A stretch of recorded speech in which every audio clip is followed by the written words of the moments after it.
Farewell. God knows when we shall meet again.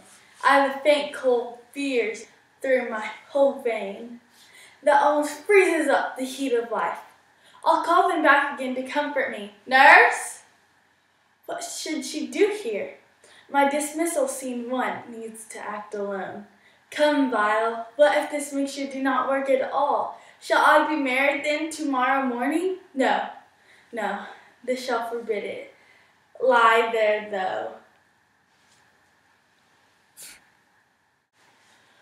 What if it be a poison, which the friar suddenly hath ministered to me, have me dead?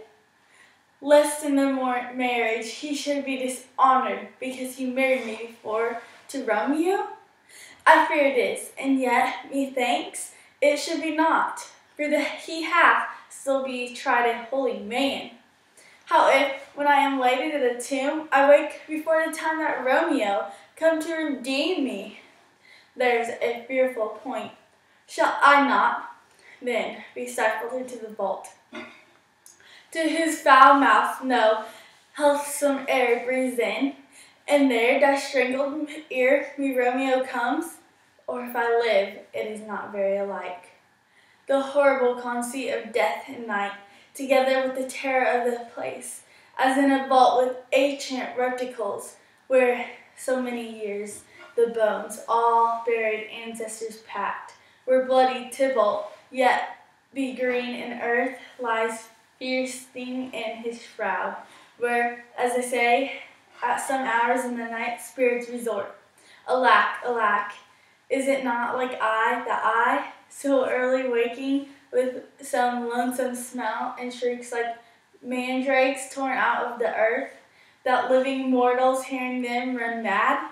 Oh, if I wake, shall I not be distraught, ebbing with all these hideous fears, and madly play with my forlorn father's joints, and pluck the mangled Tybalt from his shroud, and in this rage with some great kinsman's bone, as with a club dashing out of my dispersed brains? Oh, look, methinks I see my cousin's ghost, seeking out Romeo that did split his body upon a raper's point. Stay, Tybalt, stay, Romeo, come.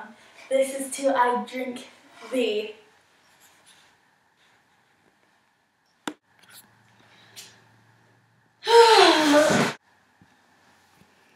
If I may trust the flattering truth of sleep, my dreams presage some joyful news at hand. My bosom Lord sits lightly in his throne, and all this day an inaccurate spirit lifts me above the ground with cheerful thoughts.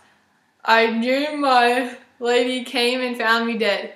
Strange dream that gives me dead man leave to think, and breathes such life with kisses in my lips, that I revived and was an emperor.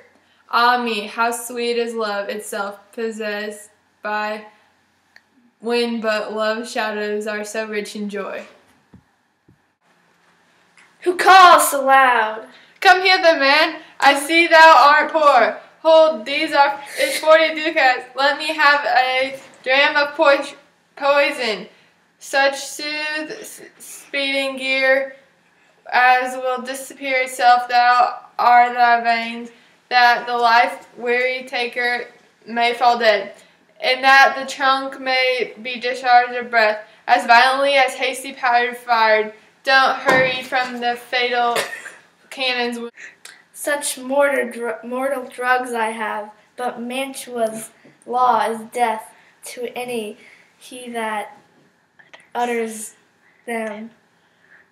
Art thou so bare and full of wretchedness and fair to die? Famine is in thy cheeks, need and oppression starves in thy eyes, contempt and beggary hands upon thy back. The world is not thy friend, nor the world's law.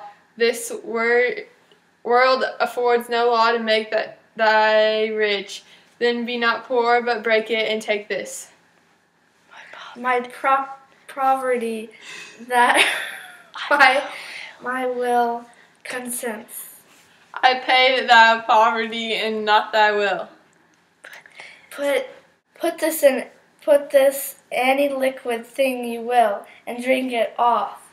And if you had the strength of 20 men, it would dispatch your strength. There is thy gold, worst poison in men's souls, doing more murders in this lonesome world than these poor compounds. Thou art mayest not sell. I sell thy poison, thou hast sold me none. Farewell, buy food and get thyself in flesh. Come, cordial and not poison, go with me to Juliet's grave, for there I must use thee. How oft when men are at the point of death, have they been married, which their keepers call a lightning before death. Oh, how may I call this a lightning? Oh, my love, my wife, death, thou hast sucked the honey of thy breath, had no power yet upon thy beauty. Thou art not considered. Beauty's a sign yet is chrism in thy lips and on thy cheeks. An angel's pale flag is not advanced there.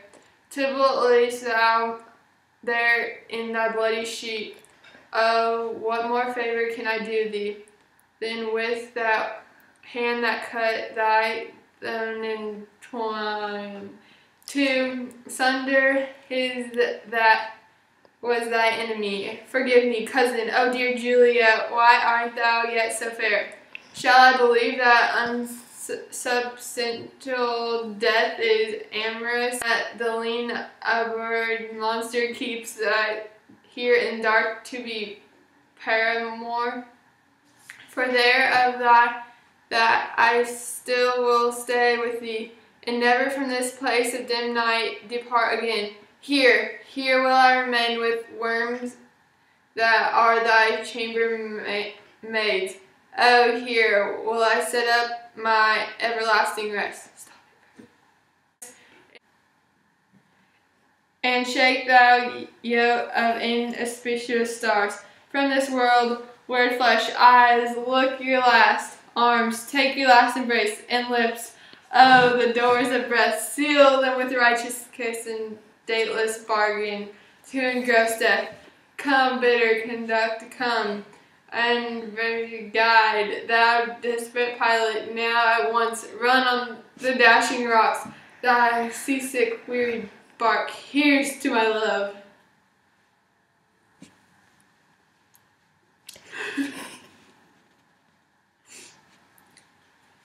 Oh, true apothecary, thy drugs are quick. With the kiss, I die.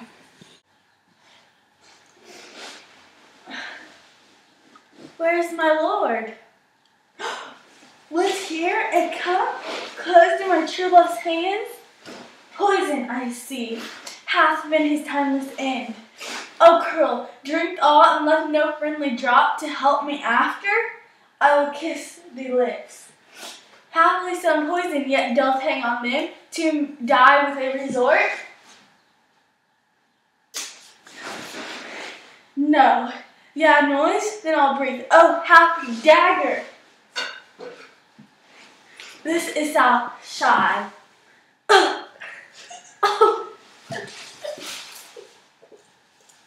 The glooming peace this morning with it brings. The sun for sorrow will not show his head. For hence to have more talk of these sad things, some shall be pardoned and some punished. For never was a story of more woe than this of Juliet and her Romeo. Featuring Juliet, Madison Park. Featuring Romeo, Allie Roberts. Featuring Maggie, the Prince. And featuring Brooke Kellerman, the Apothecary and the Friar.